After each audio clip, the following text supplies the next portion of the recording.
Hello everyone, this is Jinjinx, one of the Monster Hunter math guys. So as you probably know, we have put out a lot of ATKT content on this channel. Most notably, our ATKT P1 guide is a good way to learn our particular method for farming ATKT extremely efficiently. However, that video did come out about 4 months ago, and there has been a lot of new information, a lot of new strategies and tactics developed since then. These have all been theorized, tested, and developed by a lot of the regulars in our Discord server. But other than some lighter content, like commentaries on R17 runs and such, we haven't really touched ATKT in a while. We've just been focusing a lot more on other content like our meta series, the Iceborne demo, Octopus Gigante, etc. And so completely off their own initiative, some of the regulars on our Discord server put together this video covering all of new information, strategies, and tactics for ATKT since we last covered it. This honestly kind of blows my mind because we did not ask for this, we did not expect this, they took it upon themselves to make this content so the community could have this information. Y'all are seriously the best, and all the channel credits and all of that will be at the end of the video as always, so without further ado, here's the video. Hello there, hunters. I'm Haika, and I'm one of the Mathalos regulars in the Discord. Ever since the last video, the Mathalos regulars and I have been creating new and efficient strategies to run P1R17s as consistently as possible. We wanted to share as much information about ATKT that we know to you guys watching. While it is possible to clear P1R17 with any weapon of your style, in this video we'll be discussing specific strategies and loadouts to help make your ATKT farming much more consistent, and getting that sweet P1R17 completion. To begin with, let's go ahead and take a look at the pod flinches and KOs, the area transitions, as well as the hunter tools you should be bringing to ATKT. First and foremost, let's look at pod flinching. Kolve can be flinched by red pods, shown here. Before Kolve reaches Fury state in Area 4, her first 3 flinches only require 4 pods to proc. Due to this mechanic, it is important to plan ahead and prime pods accordingly in order to avoid wasting flinches before you reach Area 4. The easiest way to obtain pods is from the helm crabs scattered around Areas 1 and 2. To prime the pods, look for uninterruptible animations such as boulder drops, entering and exiting tunnels, digging, or even when Kolve is transitioning between areas. We do this to ensure that KT is always ready to be flinched, and we don't want to lose out on easy DPS opportunities in Area 4. Once the pods are primed, she can be flinched during any of her moves while she is on her hind legs, although there are a few exceptions, the biggest one being her Fury animation, another animation being her Lava Puke. This is mainly for Assassin Mantle, which we'll talk about later on in the video. Going back to the idea of pod priming during transitions, this can also be applied to priming CC, mount, and part breaks. The dividers for each area can be seen upon opening the map for the arena. Once Kolve starts walking to the next area, she is immune to any status triggers and part breaks. The rule applies until Kolve is considered to be in the next area, meaning that you can prime status, pods, part breaks, and mounts on her at this phase without worrying about accidentally sleeping or flinching her. However, once Kolve is considered to be in the subsequent area, the status application and part breaks are back to normal. Alright, let's talk about some hunter tools. To start off, it's recommended that you have 2 sets. One set for areas 1 through 3, and then another set specifically for area 4. In your areas 1 through 3 set, it is recommended that you have Temporal, Evasion, and Affinity Booster. Temporal will provide you your survivability, the Evasion Mantle and Affinity Boosters will provide extra damage. Do keep in mind that in quicker teams, Temporal and Booster will still be on cooldown by the time Kolve reaches Area 4. As such, it is important to organize an order in planting Affinity Boosters. In Area 4, there's a lot more play with which hunter tools you can use. There's the Glider, Evasion, Temporal, Assassin, and Impact Mantles, as well as the Affinity Booster. Evasion, Temporal, and Booster for the same previous reasons. Glider Mantle is recommended for quickly mounting after the Fury. Impact Mantle is primarily for CC, or if the CC needs help with the KO. Now, Assassin Mantle's unique mechanic with being able to knock down monsters while hidden can be used during KT's Lava Puke. By carrying smoke bombs, one has enough time to hide and perform an attack while KT is in the middle of her puke animation. Now let's take a look at each individual area. In Area 1, the clear conditions to deal approximately 15,000 damage to Kolve. However, we want to P1R17, and for that we need 5 part breaks in Area 1. This means that the actual damage needed in Area 1 is a minimum of 16,000 damage. It is also important to note that breaking both chest pieces in Area 1 is also enough to mollify Kolve. You can use this to your advantage into breaking more parts faster in Area 1. Also, this can be used as a specific strategy to help mollify her again in Area 2 if needed. Now Kolve can spawn in one of two places, long spawn and short spawn.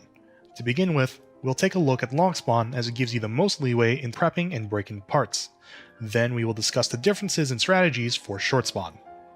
At the very start of the quest, you can go ahead and pick up the rock pile right here to shoot at the helm crabs as you're swinging through to the bottom.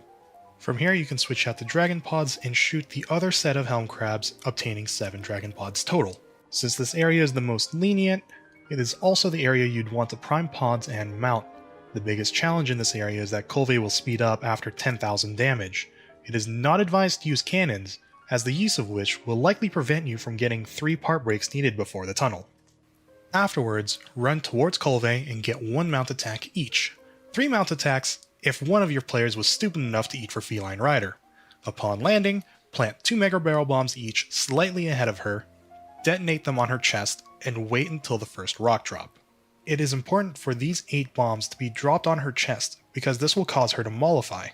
After breaking 3 parts, wait at the exit of her respective tunnel and prepare to bomb either her horns or chest.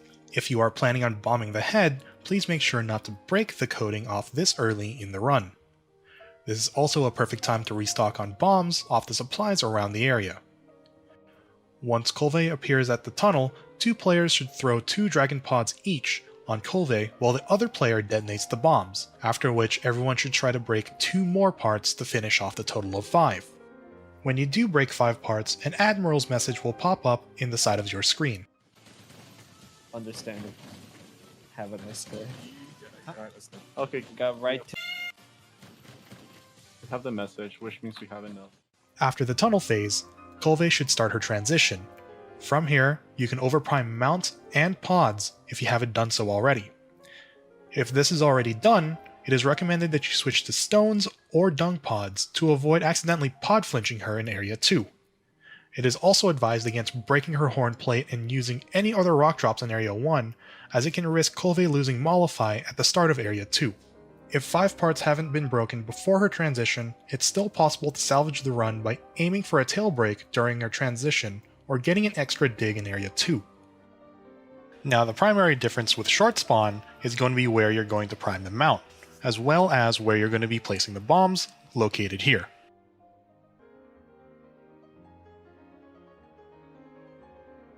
Speaking of Area 2, this area is very straightforward with 3 primary objectives.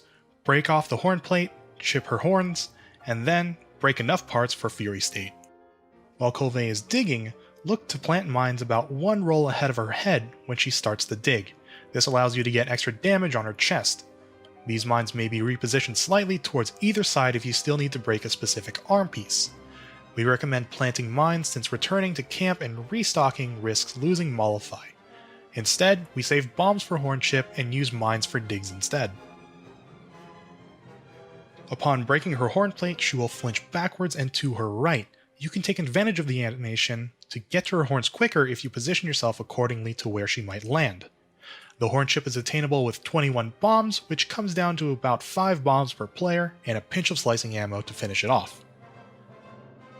For part breaks, if the Admiral's message did not appear in Area 1, it'll appear at the 10th part break in subsequent areas. And now for Area 3. The goal is to have 5 active broken parts to trigger release and transition to Area 4. Ideally, KT should only have 1 part left with 1 HP. If there is more than 3 parts that need to be broken, then enter Area 3 with the part breaking set and break the last few parts during a rock drop. Do note that even if you haven't chipped her horns yet, her horn chip flinch will take priority over the rock trip. This means she will not have her down animation, thus she will go back into attacking any players nearby. If you break her 5th part while she's still downed, make sure to dip potato chip out of there, otherwise she will instant release while you guys are trying to restock and rearm for Area 4. As a final note, if you still missed out on pod primes and mounts, you can still do that here in Area 3 while she is down from the boulders. One person can be shooting pods at her while she's downed, or you can have the bow person dealing mount damage to her head while she's downed as well. Once KT is released and enters her transition phase, the CC bow can go ahead and prime sleep as she is burning through the wall to Area 4. Do be careful that you do not shoot pods or sleep shots at her once her forearms are about to hit the ground. During this animation, CC can be procced, so she can fall asleep on the ramp. Finally, we move on to Area 4. Since Area 4 is on a 5-minute timer that starts once Colvey enters the area, your team should all be in their Area 4 sets and loadouts before release. Upon entering Area 4 with your team, the CC bow should initiate by going for the sleep. At this point, your team should decide to go for the R14 or 17 run depending on part breaks. You can double check this through your quest info page in the main menu. While the CC is going for sleep, confirm with your team that the pod and trip has been primed, as Colvey's sleep animation is the absolute last moment you can prime these if you have not done so by now. You will lose pod flinch if you fail to prime pods at this point. If all goes well, go for the double bomb combo on her horns once Colvey has fallen asleep, and move towards her tail. You lose 2 bombs from one player if they need to prime pods or mount, but it's better to have those secured than losing 2 bombs. When planting the second set of bombs, it's preferable to plant 1 bomb slightly farther out and detonate that with a small bomb instead. As KT is waking up from her sleep, every person should be able to dump 5 bombs onto her tail, allowing it for 1 HP left. Be mindful of her tail animation as some bombs might miss as it's swinging around. With that in mind, try to avoid planting bombs too close to the base of the tail, as it will magnetize towards her legs. When placing the bombs, the first 2 should be detonated during her roar. The second 2 is based on her tail positioning during the animation. The last single bomb is once her tail lowers again. If all 20 bombs hit, then her tail will be left at 1 HP, allowing it to be broken with any attack. Breaking her tail will both flinch her and remove the lava from her Fury animation, which gives your bow mounter the perfect opportunity to get the mount. If you are the mounter, ensure that you are on her head before she charges into the second pillar to force a head flinch. If anyone has remaining bombs and they are not the mounter, they can place their remaining bombs after she flinches from the second pillar. This way you can have consistent mount drops every time. After she drops, it's a matter of executing the KO para KO combo on the CC and breaking her horns. For more information on mount and CC, I recommend checking out these videos from Sai and Naiwa's channels. Should the horns fail to break during the end of the CC chain, be prepared to freestyle the last bit of your damage. Though, for the benefit of the team, it is usually better to look for pod and assassin KOs. Nice. Go.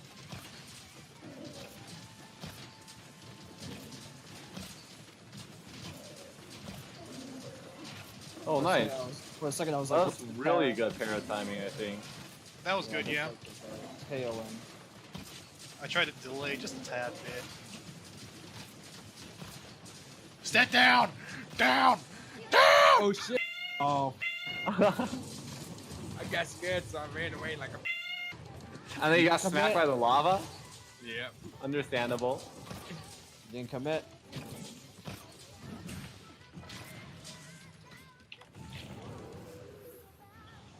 Oh, dude. Here's the thing. I know I go CC and it's sketchy at times. Understandable. Perfectly understandable. Don't be that. Alright, we sass mantle. Tony, can you Yeah, I bring have the a sass mantle? mantle. Want to bring this mantle? Yes, please. Just in case. I mean, you guys still got 5 kill. We just used it up, and it failed. Oh. Oh, I got it. We used up the mantle now.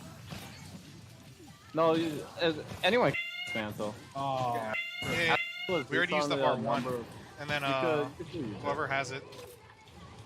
I do not have it. Okay, give me a second. Oh, hey, I got it. Nice.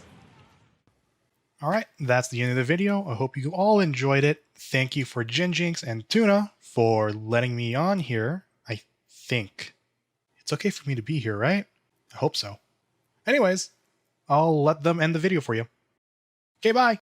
Thank you for that, Hiker, and yes, it is very okay for you to be here. Again though, a huge thank you to the regulars of our Discord community for putting this together. We would never have even thought to have asked of this, so thank you so much again for taking the initiative to make sure the community knows this information. And an especially big thank you again to Heike for not only voice-overing this video, but also doing all the editing work on it. He has a Twitch where he does stream, as well as a Twitter where he does take art commissions. Link in the top right and the description to all of those things.